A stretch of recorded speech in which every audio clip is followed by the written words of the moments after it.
कुछ चीज़ें व्यक्तिगत होती हैं, जैसा कि आप अगर हमारा इस्तीफ़ा देखे होंगे, उसमें हमने व्यक्तिगत कारणों का ही हवाला दिया है। देखिए, कुछ तो मजबूरियाँ रही होंगी, यूँ ही कोई बेवफ़ा नहीं होता। जो जो भी बातें हैं, मैं कभी न कभी आप सबसे पहले मैं आपको ही इंटरव्यू दे रहा हूँ और सबसे पहले आपको ही बताऊँगा। कहीं न कहीं कुछ मजबूरियाँ कुछ भी जो भी हैं, वो हम आप करेंगे, ये हमारा व्यक्तिगत मामला है। इस पर ना ही प्रश्न कुछ तो बताइए। नहीं, नहीं, इसको बाद में पूछिएगा, फिर कभी बता देंगे हम। बात है क्या जो दिल में अब चलिए, जो भी है हम बता देंगे आपको। तो चौरसिया जी तो ऐसे ना हैं, वो तो खुल के अपनी अब कह दिया ना, यूँ यूँ ही कोई कुछ तो मजबूरियाँ रही होंगी, यूँ ही कोई बेवफ़ा। बातें हैं जो दिल में अभी की ये नाराज़गी तो नहीं है जो आपने दिल में पाली थी कि बहन जी आपकी रैली में देखिए, बहन जी हमारी बड़ी नेता हैं, उन्होंने गोरखपुर में तो बड़ी सभा किया था। अगर कहीं न कहीं अगर बहन जी हमारी विधानसभा में आ गई होती, तो निश्चित रूप से या तो हम चुनाव निकाल दिए होते, या नहीं तो अगर हार-जीत का जो आंकड़ा है, बहुत नॉमिनल होता। और आपको तिवारी जी एक चीज़ अभी बताएँ, उसके बाद आऊँगा। और दूसरा, जो हमारे सहजनवा विधानसभा में ही आप देखेंगे, जो हमारे पटना चौराहे से लेके रामपुर, भीटी, भगवानपुर, इधर तालनौरी जो एरिया है, ये ज़मीन गीडा एक्वायर कर रही है। और एक्वायर करने के बाद जहाँ पे पूरे ज़िले में सर्किल रेट 2 तरह से लोग बाँट रहे हैं। हमारे जो लोकल में, मतलब जो गाँव का मैं नाम लिया हूँ, यहाँ पर ये लोग दुगुना दे रहे हैं, जबकि सरकार का जो नियम है 4 गुना, 5 गुना, 6 गुना आपको सर्किल रेट मिलना चाहिए। इस भी मुद्दे को मैं बहुत तेज़ी से उठाऊँगा। कहीं न कहीं मैं यथासंभव आपके आशीर्वाद से, मतलब आज के डेट में 1000-1200 लोगों को रोज़गार दिया हुआ हूँ। वो रोजगार के लिए कभी रोज़गार के लिए तरसते थे, लेकिन आज लोगों को रोज़गार, लेकिन मेरी भी एक क्षमता है ना, कहीं जब तक सरकार भैया देखिए, फ़ोन तो बहुत आ रहा है, लेकिन अभी इस पे हम निर्णय नहीं ले। सारे पार्टियों से फ़ोन आ रहा है, तो और बहुत ज़्यादा फ़ोन आ रहा है। अभी जब आप आए देख रहे हैं, लगातार फ़ोन बज रहा था। आप लोग बैठे हुए मैं नंबर बंद किया हूँ, और मैं अभी इस पर निर्णय नहीं लिया हूँ। जब भी निर्णय लूँगा तो सबसे पहले आपके चैनल के माध्यम से ही लोगों को बताया जाएगा। और सबसे पहला हमको 27 में बहुत मजबूती से चुनाव लड़ना है। और नेता नगरी भरेंगे बिल्कुल बहुत मजबूती से चुनाव लड़ेंगे। नेता नगरी की खेती ही होती है चुनाव। अगर हम लोग चुनाव नहीं लड़ेंगे तो कहीं के नहीं रह जाएंगे। तो 27 में तो बहुत मजबूती से चुनाव लड़ेंगे, और आपके आशीर्वाद से जनता का जो स्नेह रहेगा। देखिए, हम जाते हैं कहीं भी जाएँ, तो आपके आशीर्वाद से इतना तो है कि वो सर्व समाज के लोग होते हैं, सिर्फ चौरसिया लोग ही नहीं होते हैं। चाहे वो पंडित जी हो गए लोग, चाहे ठाकुर जी लोग हो गए, चाहे पांडे जी लोग हो गए, चाहे यादव जी लोग हो गए, चाहे दलित लोग हो गए, चाहे मतलब कोई भी सर्व समाज के लोग हमारे साथ रहते हैं, क्योंकि हम बिना किसी भेदभाव के सबके साथ रहते हैं, सबकी मदद करते हैं। जो हमसे जो बेरोजगारों का पलायन हो रहा है, तो माननीय मुख्यमंत्री जी से मैं यही निवेदन करूँगा कि इस पर कुछ कड़ा एक्शन लिया जाए। जो अधिकारी हैं उनको टाइट किया जाए, और ये पलायन को रोका जाए। स्थानीय लोगों को रोजगार मिले, और जो सर्किल रेट है, जो खास करके किसान ही एक तरीके से देखा जाए तो किसी देश की नींव होती है, तो किसानों को न प्रताड़ित करते हुए जो उनको उचित मुआवजा है सर्किल रेट का। देखिए, राजभर जी का अपना व्यक्तिगत तो है, उनसे हमारे व्यक्तिगत अच्छे संबंध हैं, उनका बहुत अच्छा स्नेह मुझे मिलता रहता है। अभी एक कार्यक्रम में हम गाजीपुर गए थे, तो मुख्य अतिथि थे, हम विशिष्ट अतिथि थे, तो वहाँ भी उनका बहुत हमको स्नेह प्यार मिला। तो ये चीज़ें तो मीडिएटर योगी जी का लॉ एंड ऑर्डर पिछले सरकार में तो बहुत अच्छा हमको दिख रहा था। इस सरकार में थोड़ा सा 9-10 है, तो इसको योगी जी को कंट्रोल करना चाहिए। किधर है समझे नहीं, हम इस्तीफा का कारण पूछने आए हैं तो आपने कहा उसको दिल में दफन रहने दीजिए। जब जलवा जलाल रहेगा, वो बहुत मजबूती से लड़ेंगे। जिस भी पार्टी से लड़ेंगे कोशिश करेंगे, अपने तो जीते ही जीते हैं, और भी जो अगल बगल की विधानसभा है उस पर भी प्रभाव डालने की पूरी मेरी कोशिश रहेगी। और जैसा आपने बहुत पहले पूछा कि मतलब ना आप सपा का वो कर रहे हैं, ना बसपा का, ना भाजपा का, तो देखिए, हमारी इतनी क्षमता नहीं है किसी भी बड़े नेता का मैं बुराई करूँ, या जो भी है, अगर हाँ वो गलत है, तो देखिए, जहाँ पर गोरखपुर में एक चर्चा बड़ी तेजी से चल रही है। एक युवा नेता की चर्चा जोरदार तरीके से चल रही है, चौक चौराहों पर भी खूब चर्चा हो रही है, और वो नेता हैं बसपा के। अब मैं पूर्व लगा रहा हूं क्योंकि उन्होंने इस्तीफा दे दिया है, और उनके इस्तीफे की ही खूब चर्चा चल रही है चौक चौराहों में। प्रदेश में चर्चा का विषय बना हुआ है ओम प्रकाश चौरसिया जी, जिन्होंने पनियरा विधानसभा से जोरदार तरीके से चुनाव लड़ा, और जिस तरह से चुनाव लड़ा जाता है उस तरह से चुनाव लड़ा, और पूरी तरह से हुंकार भरी। खैर, चुनाव हार गए, लेकिन चर्चा का विषय पूरे उत्तर प्रदेश में बने हुए थे ओम प्रकाश चौरसिया जी। और जैसे ही वो इस्तीफा देते हैं, 9 को रैली होती है, शायद 6 को इस्तीफा देते हैं, तो इनके इस्तीफा का जो लेटर है वो पूरी तरह से वायरल हो जाता है। मीडिया में खबरें चलती हैं कि वो ओम प्रकाश चौरसिया, जिन्होंने जमीन पर काम किया, जमीन से उठे हुए व्यक्ति हैं, और ये जब पूर्व जिला मतलब कि जब जिला पंचायत सदस्य थे, उस समय एक विधायक की तरह इन्होंने अपने क्षेत्र में काम किया। वो ओम प्रकाश चौरसिया, आखिर क्या कारण था? अभी भी लोग कारण टटोल रहे हैं, ढूंढ रहे हैं, और अपने अपने ढंग से कारण बता रहे हैं। तो हम उसी कारण को जानने ओम प्रकाश चौरसिया जी के पास चले आए कि हम जरा कारण को जाने कि आखिर क्या कारण था कि ओम प्रकाश चौरसिया जी को इस्तीफा देना पड़ा, फेसबुक पर अपलोड करना पड़ा वो लेटर कि हम इस्तीफा दे रहे हैं, पार्टी छोड़ रहे हैं। तो आइए अब इंट्रो को छोटा करते हैं और सीधे नेताजी से रूबरू होंगे, और उन्हीं के जबानी सुन लेंगे इस्तीफे की कहानी, और भी कुछ बातें हम कर लेंगे औपचारिकता के लिए। मेरा नाम है शशि भूषण तिवारी, और आप इस समय द स्पीड न्यूज देख रहे हैं। ओम प्रकाश जी, पहले तो आपका हमारे चैनल पर स्वागत है। बहुत बहुत धन्यवाद, आप अपना कीमती समय हमको दिए। सर्वप्रथम आपके स्पीड न्यूज़ के समस्त देवतुल्य दर्शक जो भी आपको देख रहे हैं, उन सबको मेरा सादर प्रणाम। साथ में हमारे जितने शुभचिंतक हैं, हमारे जितने भी लोग हैं, उन सभी को, जो बड़े हैं सबको सादर प्रणाम, और जो छोटे हैं उनको आशीर्वाद। सभी माताओं बहनों को सादर आशीर्वाद, और जितने भी आपके दर्शक हैं उन सभी को सादर मेरा बहुत बहुत। ओम प्रकाश चौरसिया जी किसी परिचय के मोहताज नहीं हैं। युवाओं में आपकी फैन फॉलोइंग जबरदस्त तरीके से है। पनियरा में जिस तरह से युवाओं का आपको समर्थन मिला, खैर हार जीत लगी रहती है। बड़े बड़े नेता भी इस देश में हारे हैं, और केजरीवाल जी अभी हारे, जिन्होंने कहा था कि इस जन्म में मोदी जी हमको नहीं हरा पाएंगे। तो खैर हार जीत लगी रहती है। ओम प्रकाश जी, हम इस्तीफे पर चलेंगे। पहले कुछ अपने जीवन के बारे में बताइए। अब लोगों का कहना है कि आप बड़े संघर्ष करके आगे बढ़े हैं। आज आप जहाँ हैं, वहाँ आने के लिए आपने बड़ी मेहनत की है, बड़ा संघर्ष किया है। आपने गरीबी को जिया है, गरीबी को देखा है। ज़रा कुछ अपने बारे में बताइए। जी, तिवारी जी, जैसा कि आप जानते हैं, आपका शायद तीसरा इंटरव्यू है, 2 इंटरव्यू पे मैं पहले भी इसको ब्रीफ़ कर चुका हूँ। मैं गरीबी को वास्तव में बहुत नज़दीकी से देखा हूँ। हम लोग बहुत, मतलब बाप-दादा से, दादा के ज़माने से बहुत गरीब हुआ करते थे, फिर पिताजी के ज़माने में थोड़ा-सा ग्रोथ हुआ, फिर हम लोग बहुत संघर्ष करके यहाँ पहुँचे हैं। और जैसा कि आप जानते हैं कि 2003 में मैं डीएवी डिग्री का छात्र संघ का अध्यक्ष हुआ, वहीं से मेरी राजनीति की शुरुआत हुई। उसके बाद 2010 में मैं यहाँ से पिपरौली ब्लॉक से वार्ड संख्या से मैं जिला पंचायत सदस्य हुआ, और यहाँ पर अपने, मतलब शुभचिंतकों की ही बदौलत, अपने लोगों की ही बदौलत मैं यहाँ से जिला पंचायत सदस्य रहा।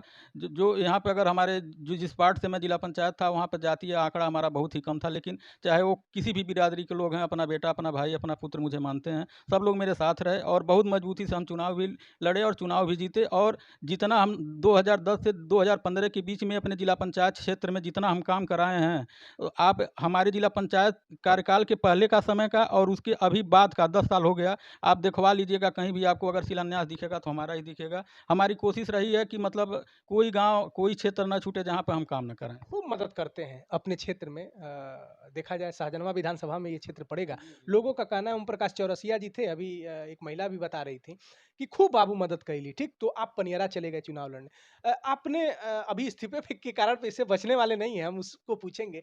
आपकी राजनीतिक शुरुआत आपने बता दी कि डीएवी में शायद आप छात्र संघ के अध्यक्ष रहे, वहीं से आपकी राजनीति का रुझान हुआ। और आप, कहा जाता है कि राजनीति की प्रथम पाठशाला छात्र की राजनीति होती है। आप वहाँ से आपके राजनीति का जन्म हुआ है। और आप, जब आपके सामने तमाम ऑप्शन थे, सपा थी, बीजेपी थी, कांग्रेस थी, बसपा थी, तो आपने उस समय जब पनियरा से आपने चुनाव लड़ा, तो आपने बसपा को ही क्यों चुना? दरअसल, जो आप बहन जी का पिछला कार्यकाल देखेंगे, उसमें देखा जाए तो फर्स्टली लॉ एंड ऑर्डर जो होता है, वो कानून व्यवस्था बहन जी से अच्छा न अब तक कोई कर पाया, न शायद आगे कर पाएगा। इसलिए मैं बसपा को चूज किया। और कहीं न कहीं मान लीजिए हम पिछड़े वर्ग से आते हैं, तो जहाँ जहाँ पे लगा कि मैं टिकट पा सकता हूँ, तो मैं बहन जी को गया, और बहन जी ही, एक तरीके से कहा जाए तो बहन जी ने हमको नेता बनाया है। मतलब आप बहन जी के पास जाते हैं, बहन जी आपको टिकट देती हैं और आप नेता बनते हैं, और जो आप हैं। लेकिन एक कारण और पूछ लें कि अभी आपने इस्तीफा दे दिया, और 9 या 10 साल बाद जो बहन जी, मतलब मायावती जी ने जो ताकत अपनी दिखाई, आप देख लीजिए 403 विधानसभाओं में उनका एक विधायक है, 80 लोकसभाओं में उनके 0 सांसद हैं, लेकिन उतनी ताकत, और पूरा खचाखच लखनऊ भर गया, पूरा पार्क भर गया, और रिकॉर्ड तोड़ रैली में भीड़, देखा जाए तो पूरा लखनऊ हाथी, मतलब उनके सिंबल से, और नीले-नीले उनके झंडों से पूरा लखनऊ पट गया था। इतनी ज़बरदस्त रैली, सत्ता में 10 साल, 12 साल, अगर देखा जाए तो 12 में वो सत्ता से बाहर हुई, और लगभग इतनी ताकत झोंक दी। उस बसपा की रैली के 3 दिन पहले आप इस्तीफा दे देते हैं।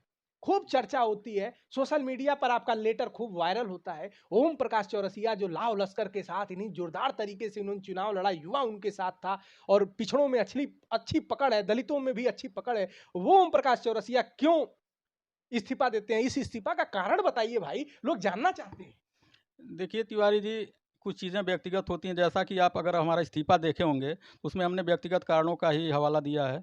देखिए, कुछ तो मजबूरियाँ रही होंगी, यूँ ही कोई बेवफ़ा नहीं होता। जो जो भी बातें हैं, मैं कभी न कभी, आप सबसे पहले मैं आपको ही इंटरव्यू दे रहा हूँ, और सबसे पहले आपको ही बताऊँगा। कहीं न कहीं कुछ मजबूरियाँ, कुछ भी जो भी हैं, वो हम आपको मिल कभी दोबारा इसको करेंगे। ये हमारा व्यक्तिगत मामला है, इस पर ना ही प्रश्न। कुछ तो बता दीजिए। नहीं, नहीं, इसको बाद में पूछिएगा, फिर कभी बता देंगे हम। बात है क्या जो दिल में लग गई? अब चलिए जो भी है हम बता देंगे ओम आपको। प्रकाश चौरसिया जी तो ऐसे ना हैं, वो तो खुल के अपनी बात रखते हैं। आप कह दिए ना, यूँ यूँ ही कोई कुछ तो मजबूरियाँ रही होंगी, यूँ ही कोई अच्छा, कुछ बेवफा नहीं। बातें हैं जो दिल में अभी दिल रहने में दिया दिल में जाए। दिल में रहने अभी दिया। आपको उसको जी लेने जी, दिया जी जाए। लेने दीजिए फिर अच्छा, निर्णय। ओम प्रकाश जी कई बातें एक तो हवा की तरफ फैल भी रही हैं कि बसपा हाशिए पे जा रही थी, उसका लगातार कहाँ 33-40% 33-34% वाली पार्टी 9% पर आ गई। एक ये कारण हो सकता है और कौन ना विधायक सांसद बनना चाहे। भाई ओम प्रकाश चौरसिया जी पूरी ताकत लगा रहे थे। लोगों का कहना है कि जब वो पनियरा से चुनाव लड़ रहे थे तो उन्होंने तो अपनी ताकत झोंकी थी, उनके अपने लोगों ने ताकत तो झोंकी थी। ओम प्रकाश चौरसिया ने अपना घर ही बना लिया था और शायद पूरी चुनाव भर जब तक रिजल्ट नहीं आया ओम प्रकाश चौरसिया पनियरा थे और अभी भी लगे हुए हैं। लोगों का कहना है कि ये नाराज़गी तो नहीं है जो आपने दिल में पाली थी कि बहन जी आपकी रैली में नहीं आई? देखिए बहन जी हमारी बड़ी नेता हैं, उन्होंने गोरखपुर में तो एक बड़ी सभा किया था। अगर कहीं न कहीं अगर बहन जी हमारी विधानसभा में आ गई होती, हाँ। तो निश्चित रूप से या तो हम चुनाव निकाल दिए होते, या नहीं तो अगर हार-जीत का जो आंकड़ा है, बहुत नॉमिनल होता। और आपको तिवारी जी एक चीज़ ये भी बताएँ, उसके बावजूद भी हमको चाहे वहाँ का सारे लोग हमको बधाई भी दे दिए थे। लेकिन अब दुर्भाग्य कहिए कि मतलब जिस हिसाब से मैं चुनाव ट्रांसफर नहीं हो पाया वो। जिस हिसाब से मैं हाँ, चुनाव लड़ा था, हाँ। अब कैसे मैं हार गया, मैं मुझे आज तक किसी चीज़ का नहीं पता चल पा रहा है। लोग कारण जानना चाहते हैं, चौक-चौराहों पर लोग अपने ढंग से कारण निकाल रहे हैं। कोई ये कह रहा है कि भाई एक तरफ अखिलेश यादव जी का पीडीए है और आप चौरसिया बिरादरी से आते हैं, पिछड़े हैं और वो जिस तरह से अपना एक पीडीए की रणनीति बना रहे हैं, जिस भारतीय जनता पार्टी को ये गुरूर था, ये वो लोग कहते थे 80 में 80, उस भारतीय जनता पार्टी को जो पिछली बार 19 में देखा जाए तो 62 सीटें मिली थी, 33 सीटें आई। समाजवादी पार्टी के इतिहास में समाजवादी पार्टी ने एक रिकॉर्ड बना दिया। उतनी सीटें सीटें स्वर्गीय मुलायम सिंह यादव जी 2004 में जब मुख्यमंत्री थे तो नहीं पाए, 34 या 35 सीटें पाए थे। अखिलेश यादव जी 37 सीटें पा गए और अखिलेश जी बार-बार कहते थे पीडीए हराएगा एनडीए को। तो लोग कह रहे हैं चौक-चौराहों पर ऐसी खबर है कि ओम प्रकाश चौरसिया जी उनके पीडीए में अच्छा बैठते हैं, उधर जा सकते हैं। तो लोगों का ये कहना है कि वो तो पीडीए जो है बीजेपी के जो लोग हैं उनका कहना है समर्थक कि वो अखिलेश यादव जी का पीडीए फर्जी है, परिवार डेवलपमेंट अथॉरिटी है। बीजेपी के पास असली पीडीए है। देख लीजिए देश के प्रधानमंत्री पिछड़े हैं। राष्ट्रपति देखिए आदिवासी समाज से आती हैं। अभी देख लीजिए उपराष्ट्रपति ओबीसी हैं। तो उनका कहना है हमारे पास असली पीढ़ी है। तो अब ओम प्रकाश चौरसिया जी बताएँ कि किस पीढ़ी की तरफ जा रहे हैं? अभी देखिए तिवारी जी, अभी तो सही बताएँ तो मैं इस पे कोई निर्णय नहीं लिया हूँ, और ये निर्णय आप जैसे शुभचिंतक और अपनी देवतुल्य जनता जो भी हमारी सहजनवा विधानसभा की है या पनियरा विधानसभा की है, मैं उन लोगों पे ही निर्णय छोड़ दिया हूँ जहाँ पे मतलब अपने शुभचिंतकों से, बड़े बुजुर्गों से मैं अभी राय भी ले रहा हूँ। अभी इस पे निर्णय लिया जाएगा, जैसा कि आपने कहा कि देखिए कोई भी किसी भी की सरकार रहती है तो सरकार काम करने के लिए होती है। काम तो लोग कर रहे हैं, लेकिन कहीं न कहीं आप जैसे हमारा जो घर है वो सहजनवा विधानसभा में है। यहाँ पे आप देखेंगे तो जितने भी गीडा में कल कारखाने लग रहे हैं, ठीक है, लगना है, अच्छी बात है। लेकिन जो हमारे शाहजहानाबाद विधानसभा के बेरोज़गार नौजवान हैं, उनको दरकिनार किया जा रहा है, किसी को भी मतलब रोज़गार नहीं दिया जा रहा है। सरकारी संस्थाओं में देख ही रहे हैं, बहुत ज़्यादा रोज़गार मिल नहीं पा रहे हैं। और मैं कहीं न कहीं इस मुद्दे को बहुत बहुत मजबूती से उठाऊँगा। और दूसरा जो हमारे शाहजहानाबाद विधानसभा में ही आप देखेंगे, जो हमारे बड्डाण चौराहे से लेके रामपुर, भीटी, भगवानपुर, इधर तालनौर जो एरिया है, ये ज़मीन गीडा एक्वायर कर रही है।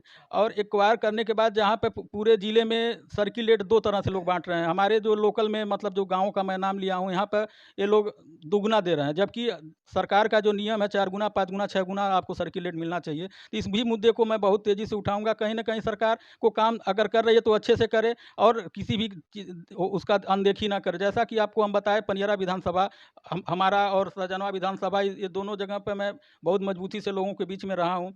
और जो जो खास करके युवा वर्ग है वो रोज़गार से पीड़ित है। मैं यथासंभव आपके आशीर्वाद से मतलब आज के डेट में 1000-1200 लोगों को रोज़गार दिया हुआ हूँ। कभी रोजगार के लिए तरसते थे। कभी रोज़गार के लिए तरसते थे, लेकिन आज लोगों को रोज़गार, लेकिन मेरी भी एक क्षमता है ना, जब तक सरकार की मदद नहीं हो पाएगी तब तक बहुत कुछ चाह के भी नहीं हो सकता है। तो कहीं न कहीं जो हमारे लोकल के युवा हैं उनको रोज़गार मिलना चाहिए। और योगी सरकार का कोई मतलब ये देखा जाए तो एक तरफ सरकार कह रही है कि देखिए हमने फैक्ट्री बैठा दी और इतनी फैक्ट्रियां आ रही हैं, गीडा में फैक्ट्रियों की लाइन लग गई है और आपका कहना है कि रोजगार बाहरी लोगों को मिल रहा है। बिल्कुल भैया, रोज़गार आप धरातल पे जाके पूछ लीजिएगा। यहाँ के लोकल लोग बहुत पीड़ित हैं, किसी को रोज़गार नहीं मिल रहा है, बहुत ज़्यादा इससे प्रताड़ित हैं लोग। और इस पे माननीय योगी जी को कहीं न कहीं इस पे भी ध्यान देना चाहिए। और चूँकि वो सूबे के मुख्यमंत्री हैं और हम सबके गार्जियन हैं, तो उनको इस पे ध्यान देना चाहिए कि जितने भी बेरोज़गार हैं उनकी उनकी बात सुनी जाए और उनको यहाँ पर रोज़गार दिया जाए। और दूसरा जो एक मुद्दा मैंने बताया कि जो सर्किल रेट वाला है, तो जो हमारे सहजनवा विधानसभा में सर्किल रेट में अनदेखी करी जा रही है, तो अधिकारियों को बुला के टाइट करें और उनको 4 से 5 गुना 6 गुना जो भी सर्किल रेट है उसको देने का काम करें।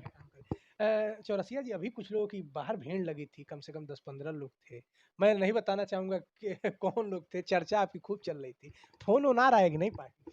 भैया देखिए, फ़ोन तो बहुत आ रहा है, लेकिन अभी इस पे हम निर्णय नहीं, सारे पार्टियों से फ़ोन आ रहा है, तो और बहुत ज़्यादा फ़ोन आ रहा है। अभी जब आप आए हैं देख रहे हैं लगातार फ़ोन बज रहा था। बाहर लोग बैठे हुए थे। मैं नंबर बंद किया हूँ और मैं अभी इस पर निर्णय नहीं लिया हूँ। जब भी निर्णय लूँगा तो सबसे पहले आपके चैनल के माध्यम से ही लोगों को बताया जाएगा और सबसे पहला इंटरव्यू मैं आप ही को तो दूँगा। बारहवां कैसा समीकरण बन रहा है? अब भाई मिलने-जुलने वालों को रोका नहीं जा सकता ना। मैं यहाँ नहीं बोलूँगा कि भाई आप ही बोले तो बेहतर है, कुछ बाहर समीकरण बन रहा है। जी, समीकरण तो आपके शुभचिंतक ही जी, थे। जी शुभचिंतक जी लोग हैं, वो कोई कह रहा है नहीं, किसी बटे-बटे लग रहे हैं शुभचिंतक। नहीं, देखिए कोई कह रहा है यहाँ आ जाइए, कोई कह रहा है वहाँ आ जाइए, लेकिन अभी मैं इस पे कोई बहुत निर्णय नहीं लिया हूँ। जैसा कि मैंने आपको बताया कि अभी मैं 3-4 दिन पहले ही मुंबई से आया हूँ, मेरी माताजी वहाँ एडमिट थी, अभी हार्ट का ऑपरेशन हुआ था।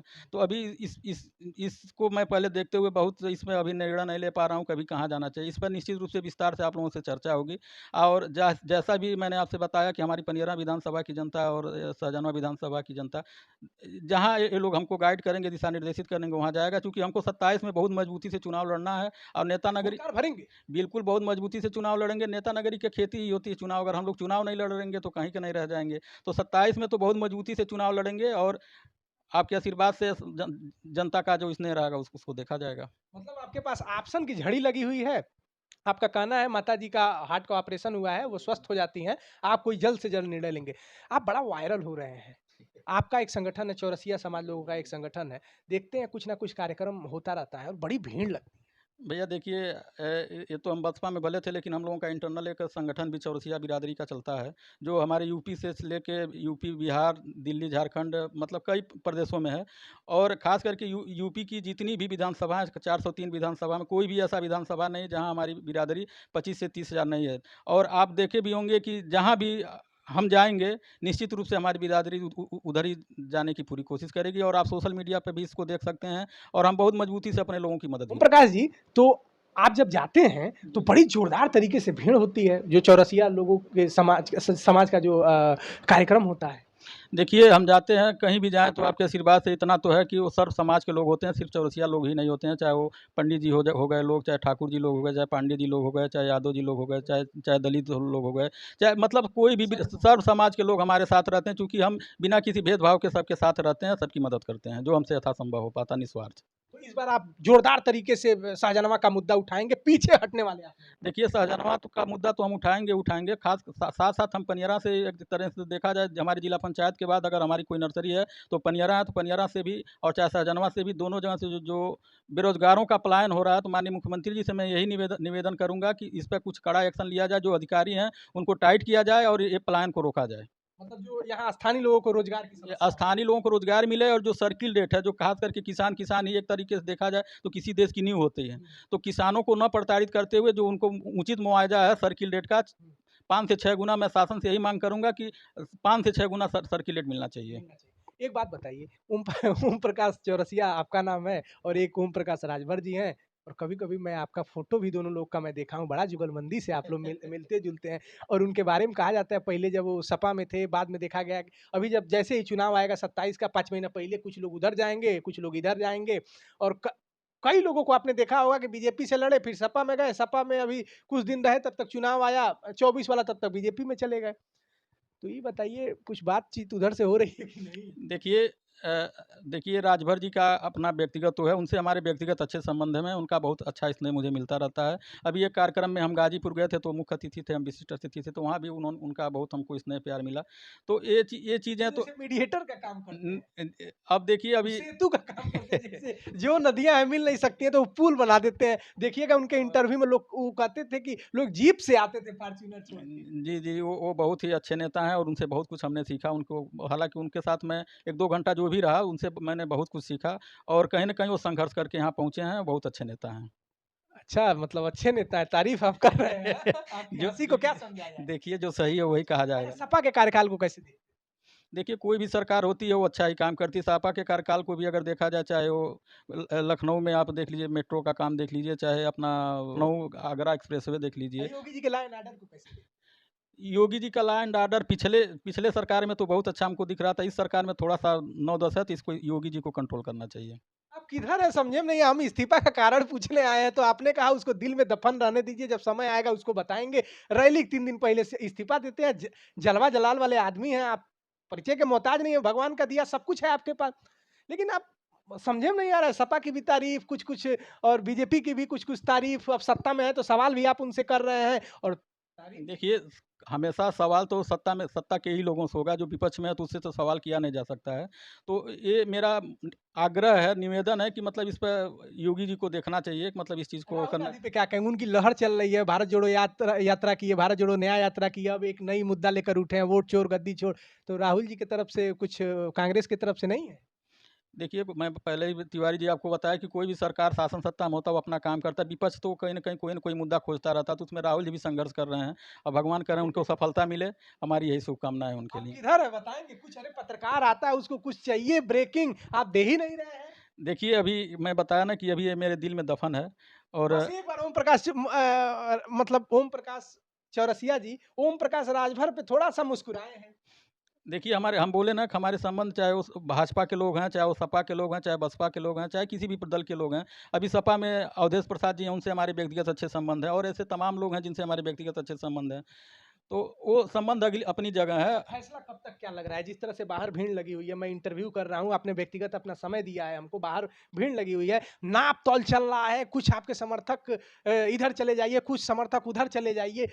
क्या लग रहा है? कुछ बताइए ये भाई। देखिए, ये आप जैसे मीडिया के भाइयों पर और अपने जो शुभचिंतक हैं, फैसला मैं उन्हीं लोगों को छोड़ दिया हूँ। जो भी उनका दिशा निर्देश मिलेगा, मैं उसको मतलब कुछ अपने हमारे जो एक्सपर्ट टीम है, उनसे राय मशवरा लेके इस पे निर्णय एक लिया बात जाएगा। बताइए, एक और सवाल करेंगे फिर इंटरव्यू बंद करेंगे।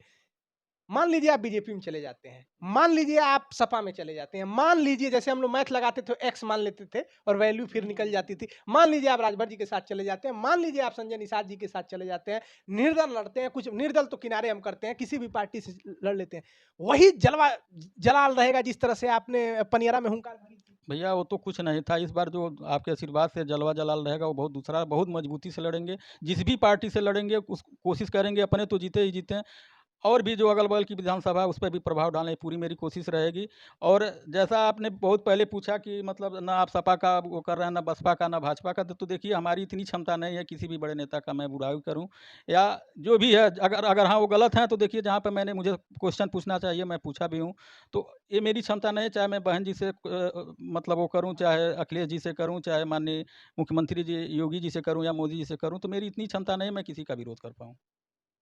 क्षमता वाले तो आप है ही है। नहीं, देखिए वो बड़े नेता हैं, वो लोग सर्वमान्य नेता हैं। इस बार चुनाव जोरदार तरीके से लड़ेंगे। बहुत मजबूती से लेकिन लड़ेंगे, कुछ बहुत। समझ में नहीं आ रहा है, हमारे दर्शक बड़ा ध्यान से सुनते हैं, कमेंट भी करते हैं। आप एक पैर शाहजहां भी है, एक पैर आपका पनियरा भी है। देखिए, अब जिस भी दल में जाएँगे, जो दल दोनों दोनों सीट का ऑप्शन दिया जाएगा, जहाँ से मेरा दल मुझे लड़ाएगा, मैं वहाँ से लड़ूँगा। मतलब जहाँ से लड़ेंगे जोरदार हाँ, तरीके से। बहुत मजबूती से लड़ेंगे और पहले वाले चुनाव से तो मान के पहले चुनाव से तो बहुत कुछ सीखा हूँ और इस बार तैयारी हमारी बड़ी ज़बरदस्त है। जोरदार तरीके जी, जी, जोरदार से। तरीके अच्छा, से। युवाओं के लिए क्या संदेश देंगे? आप बड़ा संघर्ष करके उठे हैं, यहाँ तक आए हैं।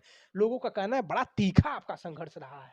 काँप जाती है रूह उस संघर्ष को आप कोई देखेगा तो। जितना आपने संघर्ष किया है यहाँ तक पहुँचने के लिए। आप एक-एक रुपए को समझते हैं, आप रोज़गार को समझते हैं, बेरोज़गारी को समझते हैं। आज आप 1000-1500 लोगों को रोज़गार दे रहे हैं, रोज़गार देने वाले बने हुए हैं। क्या कहेंगे? देखिए, जो जितने भी युवा वर्ग हैं, वो सबसे ज़्यादा बेरोज़गारी से पीड़ित हैं, तो इस पे सरकार को ध्यान देना चाहिए। पहली चीज़ तो पलायन रोकना चाहिए और एक जैसा कि अभी मैं तेजस्वी का इंटरव्यू सुन रहा था, उन्होंने कहा कि हर परिवार से मैं एक-एक नौकरी दूँगा, सरकारी नौकरी दूँगा, तो संभव हो तो मैं यहाँ की जो भी सरकार है, उनसे भी मैं वही निवेदन करूँगा कि युवाओं को नौकरी दें नहीं तो जितने भी कल कारखाने और जिस क्षेत्र में लग रहे हैं, चाहे वो महाराजगंज हो, चाहे गोरखपुर हो, चाहे स्थानीय लोगों को रोज़गार उसमें दें। यहाँ से पहली प्राथमिकता यही रहे कि लोगों का पलायन रोका जाए। पलायन रोक दिया जाए। जी, जी, क्योंकि बिल्कुल। आपकी भी एक क्षमता है रोज़गार देने जी, जी, हमारी भी एक क्षमता है और दूसरा जो यहाँ पे जो प्रदूषण से सबसे ज़्यादा लोग हमारे सहजनवा विधानसभा में धुआँ से, प्रदूषण से चिंतित परेशान हैं, उस पे भी सरकार गंभीरता से ध्यान दे। तो ये ओम प्रकाश चौरसिया जी थे, खुलकर बोलते हैं, दबंगई से बोलते हैं, किसी भी प्रश्नों को टालते हुए नज़र नहीं आते हैं और इनके पनियरा विधानसभा में इनकी लड़ाई तो आपने देखी थी। हाथी की सवारी इन्होंने की थी और जोरदार तरीके से हाथी की सवारी की थी। पहले के वीडियो भी, विजुअल्स भी आपको मिल जाएँगे।